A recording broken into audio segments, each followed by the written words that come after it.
નમસ્કાર દર્શક મિત્રો, હું જયશ્રી પરીખ આમોદ તુફાન ન્યૂઝમાં આપની સાથે.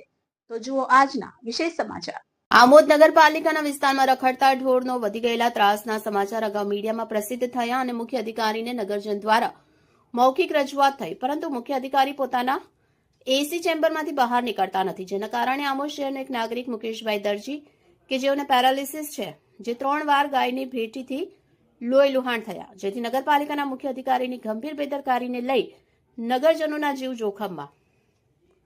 મળતી માહિતી મુજબ આમોદ શહેરના બગાસિયા ચોડા વિસ્તારમાં આમોદ શહેરના એક નાગરિક મુકેશભાઈ દરજીને માથાના ભાગે અને પગના ભાગે ભેટી મારતા ગંભીર ઈજા થઈ હતી.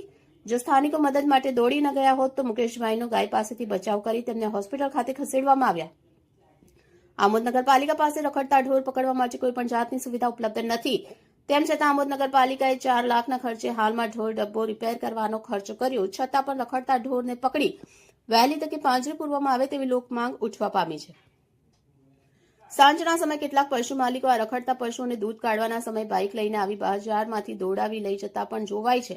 તેમ છતાં નગરપાલિકા કુંભ નિંદ્રામાં. નગરપાલિકા ક્યારે રખડતા ઢોરને પાંજરે પૂરશે? સાંજના સમયે અને સવારના સમયે શાકભાજીની લારી અને ફ્રૂટની લારીવાળા પણ રખડતા પશુઓથી ત્રાહિમામ પોકારી ઉઠ્યા છે, જ્યારે કેટલીક વાર બજારમાંથી ખરીદી કરી જતી મહિલાઓના હાથની થેલી પણ ઝૂંટવી લે છે. નાના નાના બાળકો પણ આ રખડતા પશુઓથી બચવા માટે અવારનવાર જીવના જોખમે તેમની પાસેથી પસાર થવા મજબૂત બને છે. તો શું આમોદ નગરપાલિકા હવે કોઈનો જીવ ગયા બાદ રખડતા પશુને પાંજરે પૂરશે? Bureau chief Maksud Patel, Amod Tufan news, Amod. કાકા તમારો મુકેશભાઈ, શું ઘટના બની હતી તમારી સાથે? આ ગાય ભેટી મારી અને હું પડી ગયો. આ હું ત્રીજી વાર થયું. પહેલી વાર તો લોહીનું ખબોચી ભરાઈ ગયું હતું ત્યાં ગણપતિ મંદિર પાસે, એટલું બધું લોહી નીકળ્યું હતું. બોલ.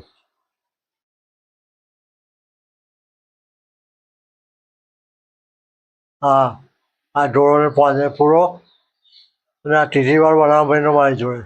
મને પેરાલિસ છે. હા,